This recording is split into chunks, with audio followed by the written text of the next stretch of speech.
Hello friends, welcome back my channel. आज हम पढ़ेंगे सप्तमी विभक्ति। हमारा कारक का जो चैप्टर है वो चल रहा है, तो हम पढ़ेंगे आज सप्तमी विभक्ति। अभी तक हमने प्रथमा, प्रातिपदिक, अर्थलिंग, परिमाणवचन से प्रथमा पढ़ा, कर्मणि द्वितीय पढ़ा, और उसके बाद मतलब तृतीय विभक्ति पढ़ा, उसके बाद हमने चतुर्थी पढ़ा, फिर पंचमी पढ़ा। इसी प्रकार से चतुर्थी में पढ़ा हमने कर्मणा क्रियया यमि प्रेते स संप्रदानम, और उसके बाद हमने पंचमी विभक्ति पढ़ा। पंचमी विभक्ति में हमने पढ़ा था वितराधानाम भय हेतु अपादाने पंचमी। इसी प्रकार से ये भुवः प्रभव है, यानी कि जहाँ से जो चीज़ निकलती है, कोई उद्गम स्थान हो वहाँ से, या कोई वस्तु हो या कोई व्यक्ति हो, तो उसे ही अपादान कहते हैं।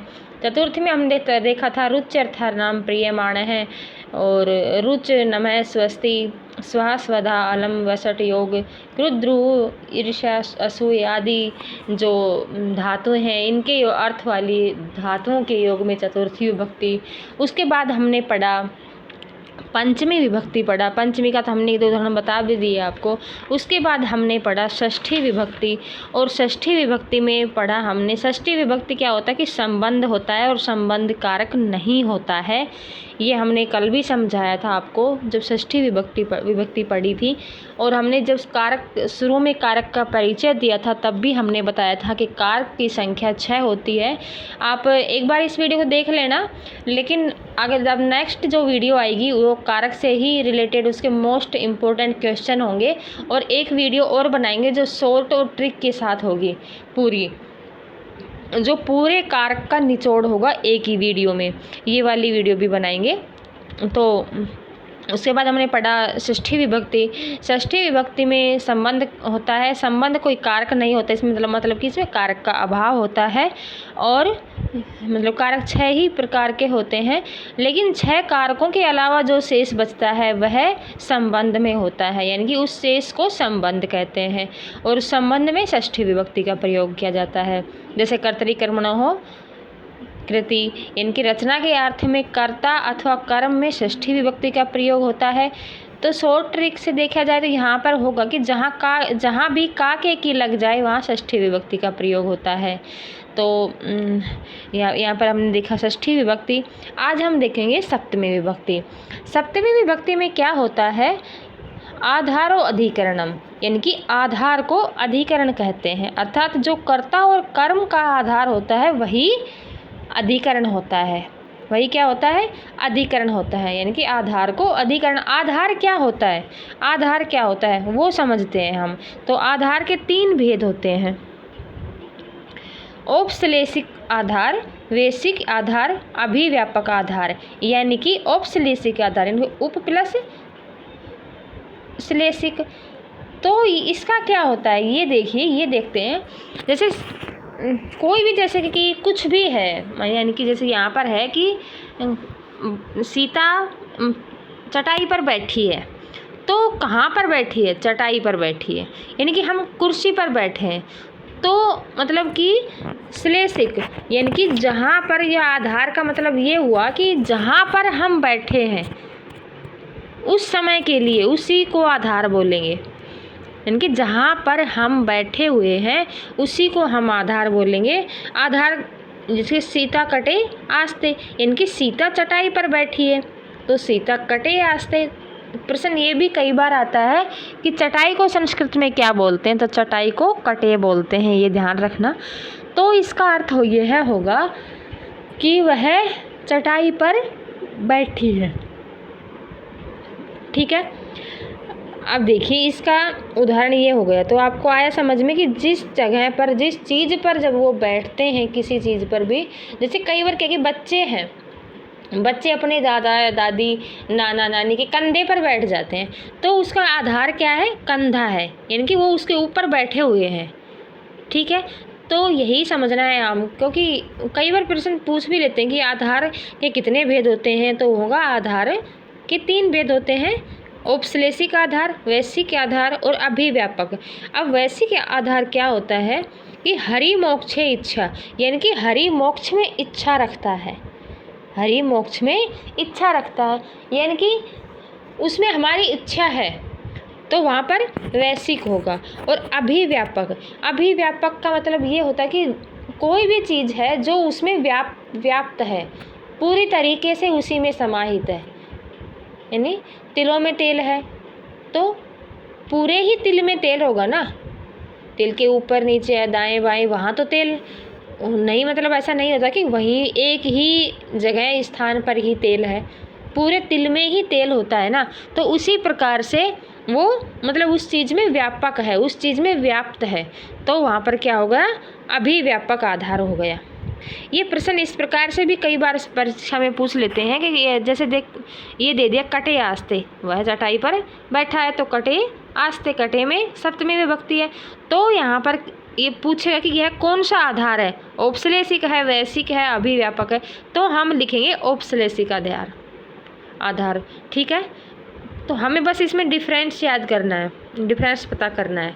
तो डिफरेंस अब हमने बता भी दिया कि औपश्लेषिक आधार में उसके ऊपर मतलब जैसे कि सीता चटाई पर बैठी हुई है तो वो उसके ऊपर बैठी हुई है, तब तक बैठी है तब तक ही वह उसका आधार है। वह उठकर उससे अलग हो जाएगी तो वह आधार नहीं होगा, फिर जब तक वहाँ पर बैठी है तब तक ये उसका आधार है। वैश्विक आधार होता है हरि मोक्ष इच्छा, यानी कि वह मोक्ष में इच्छा रखता है, वह हरि भजन में इच्छा रखता है, वह भगवान में इच्छा रखता है। तो क्या हुआ कि वह इच्छा रखता है। तो अभिव्यापक में यही होगा ना कि जैसे कि और उदाहरण देखते हैं, इसका होगा पैशीघ्रतम, यानी कि मतलब दूध में घी है तो पूरे ही दूध में घी है ना। ऐसे थोड़ी ना बोल सकते हैं कि दूध में थोड़ा सा ऊपर वाले दूध में घी है, नीचे वाले में, बीच वाले में, ऐसा नहीं होता है, पूरे ही दूध में घी है। ये सुबह के घी में मतलब सुबह के दूध में घी नहीं है, शाम के में है, दोनों ही टाइम के दूध में घी होगा तो होगा मतलब कि दूध में घी है तो वो पूरी तरह से उसमें व्याप्त है, तो उसका क्या होगा, पैशीघ्रतम। सर्वस्मिन आत्मा, कि आत्मा सभी जगह है, सभी में आत्मा होती है, मतलब जानवरों में, आदमियों में, मनुष्यों में, लेडीज़ों में, बच्चों में, जेंट्स में, सभी में आत्मा होती है। तो क्या होगा, सर्वस्मिन आत्मा अस्ति, यानी कि सभी में आत्मा है। तो इसी प्रकार से वह पूरी तरीके से व्याप्त है, तो उसका क्या होगा, अभिव्यापक आधार हो गया। ठीक है, तो शायद आपको समझ में आ गया होगा। तो चलिए आगे चलते हैं। दूसरा है सप्तम्य अधिकरणे।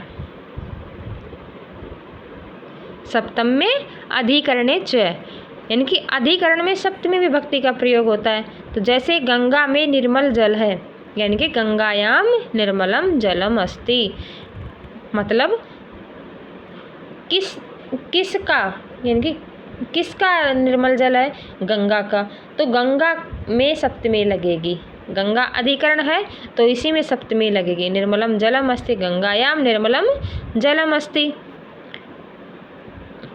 अगला देखते हैं, वनों में सिंह रहते हैं, वनेषु सिंहः सन्ति, मतलब वो उसका रहने का स्थान है।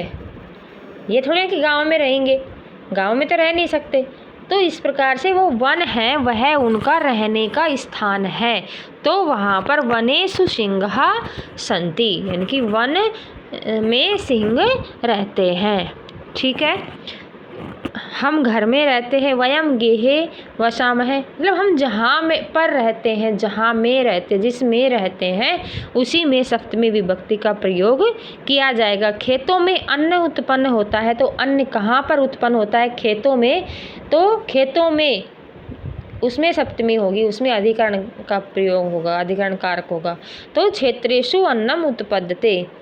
तीसरा नंबर नियम है कुशल तथा निपुण शब्दों के योग में तरप और तमप भी आपने पढ़ा होगा, तो उसमें भी षष्ठी या सप्तमी विभक्ति का प्रयोग होता है। तमप प्रत्यय के योग में षष्ठी तथा सप्तमी विभक्ति का प्रयोग होता है। ठीक है, ये आगे हम बताएंगे। कुशल तथा निपुण शब्दों के योग में सप्तमी विभक्ति का प्रयोग होता है। जैसे वह शास्त्र में निष्कुशल है, सह शास्त्रे कुशलः अस्ति। विद्वान वेदों में निपुण है, तो विद्वान वेदेषु निपुणः अस्ति। ठीक है, अगर वो एक वेद में निपुण है तो एक वचन आ जाएगा, दो वेदों में निपुण है तो द्विवचन आ जाएगा, और चारों वेदों में निपुण है तो बहुवचन आ जाएगा। ठीक है, तो वचन तो इस प्रकार से उसमें कर देंगे, लेकिन मेन चीज़ हमें यह है कि वह वेदों में निपुण, कुशल और निपुण शब्द आए तो वहाँ पर भी हमें सप्तमी विभक्ति का प्रयोग करना है। चौथा है साधु असाधु प्रयोगे च। साधु असाधु प्रयोगे च। साधु और असाधु शब्द में, शब्द के प्रयोग में सप्तमी विभक्ति का प्रयोग किया जाता है। साधु मतलब होता है उदार, सज्जन, है ना, और असाधु मतलब बुरा कह सकते हैं उसको। तो वहाँ पर भी सप्तमी विभक्ति का प्रयोग। सबसे अच्छे उदाहरण हैं इसके, कृष्ण माता के विषय में साधु है, यानी कि कृष्ण है मातारी साधु। समझे कि कृष्ण जी हैं वो अपनी माता से बहुत प्रेम करते हैं, है ना, तो वहाँ पर उसका क्या हुआ, कृष्ण है मातारी ही साधु। यहाँ पर साधु की वजह से माता में सप्तमी विभक्ति का प्रयोग हुआ है। कृष्ण मामा के विषय में असाधु है, यानी कि वो अपने मामा से उसकी नहीं बनती थी, वह मामा उसका राक्षस था, तो वह मामा के विषय में असाधु है। तो कृष्ण है मातुले असाधु। ठीक है। यतश्च निर्धारणम, निर्धारण में समुदाय वाचक शब्द में षष्ठी या सप्तमी का प्रयोग होता है। ये देखिए, इसको देखते हैं कि निर्धारण में समुदाय वाचक शब्द से, समुदाय वाचक मतलब क्या होता है कि बहुत सारा समूह होता है, बहुत से लोगों का समूह होगा, बहुत से किताबों का समूह होगा, उसमें से एक छांटना है हमें श्रेष्ठ। बहुत से कवियों का समूह होगा, बहुत सी नदियों का समूह होगा, बहुत से पर्वतों का समूह होगा, तो उसमें से एक श्रेष्ठ है, उसी में सप्तमी विभक्ति का प्रयोग होगा। जैसे कवियों में कालिदास श्रेष्ठ है, यानी कि इसमें षष्ठी और सप्तमी दोनों का प्रयोग होता है। उत्तम प्रत्यय जो मैंने अभी बताया था वह भी श्रेष्ठता को निर्धारित करता है, तो उसमें भी षष्ठी और सप्तमी का प्रयोग होता है, वही है। कवियों में कालिदास श्रेष्ठ है। कवि बहुत सारे हैं लेकिन सबका सोच अलग अलग है। किसी को तुलसीदास जी अच्छे लगते हैं, किसी को कबीर अच्छे लगते हैं, तो जिनको जो अच्छा लगे उसी के बारे में बोल दें। तो जैसे कि मैंने बोला कि कवियों में कालिदास श्रेष्ठ है, तो कवि नाम कविषु कालिदास है श्रेष्ठ है। अगर हम उसमें षष्ठी विभक्ति लगाएंगे तो लिखेंगे कवि नाम कालिदास है श्रेष्ठ है। अगर हम उसमें सप्तमी विभक्ति का प्रयोग करेंगे तो हम उसमें लिखेंगे कविषु कालिदास है श्रेष्ठ है। समझे। अब देखिए, नदियों में सबसे पवित्र गंगा है, तो नदियों में, यानी कि सभी नदियों में सबसे पवित्र कौन सी है, गंगा नदी है। तो यहाँ पर नदियों में मतलब नदियों में, तो नदियों में लगेगा, यहाँ पर सप्तमी अधिकरण कारक होगा, वहाँ पे पूर्व अधिकरण कारक में सप्तमी विभक्ति का प्रयोग होगा। तो नदी नाम गंगा पवित्रतमा, यानी कि सप्तमी भी बनाएंगे तो बनेगा नदीषु गंगा पवित्रतमा। ठीक है। नदीषु यानी कि बहुत सारी नदियां हैं ना, इसलिए। बालकों में राम सबसे अच्छा है, तो बाल का नाम षष्ठी विभक्ति में बन गया, षष्ठी का बहुवचन। बालकेषु राम है श्रेष्ठ है। ठीक है, आया समझ में। पर्वतों में हिमालय सबसे ऊंचा है, इनकी पर्वत तो बहुत सारे हैं लेकिन उनमें सबसे ऊंचा कौन सा है, हिमालय। तो पर्वतों में हिमालय सबसे ऊंचा है, तो पर्वतानाम पर्वतेषु हिमालय है उच्चतम है। अब देखिए, एक शॉर्ट ट्रिक है, इसके लास्ट में हमने बताई है, अगर आपको अच्छी लगे तो देख लेना। जहाँ मतलब जिस शब्द में पर अंदर शब्द में हो वहाँ सप्तमी विभक्ति तथा शेते वस्ती आसते की रहते हैं बैठते हैं, तो वहाँ भी सप्तमी विभक्ति का प्रयोग किया जाता है। अगर इनके पूर्व में उपसर्ग लग जाता है, अधिशेते अधिवस्ती अध्यास्ते, तो वहाँ पर द्वितीय विभक्ति का प्रयोग होगा। ये बात आप ध्यान रख लेना। और अगर ये अकेले ही ये शब्द आते हैं तो वहाँ पर सप्तमी विभक्ति का प्रयोग किया जाएगा। जैसे में पर अंदर, जैसे पर्वतों में आया ना, कवियों में, ये सारा तो इसका एक निचोड़ करके हमने ये लिख दिया है। तो अगर आपको वीडियो अच्छी लगे वीडियो को लाइक कर देना, और अगर आप चैनल पर नए हैं तो चैनल को ज़रूर सब्सक्राइब कर लेना, क्योंकि अब जो नेक्स्ट वीडियो आएगी वह आपके बहुत काम की होने वाली है। उसमें सारे कारकों का एक ही निचोड़ होगा जो आपको अच्छे से समझ में भी आएगा। उसमें सारा उसका पहचान वगैरह सब कुछ दिया हुआ होगा। ठीक है, तो वीडियो देखने के लिए आपको थैंक यू। तब तक के लिए bye bye.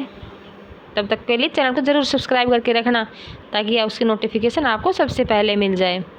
Thank you, bye.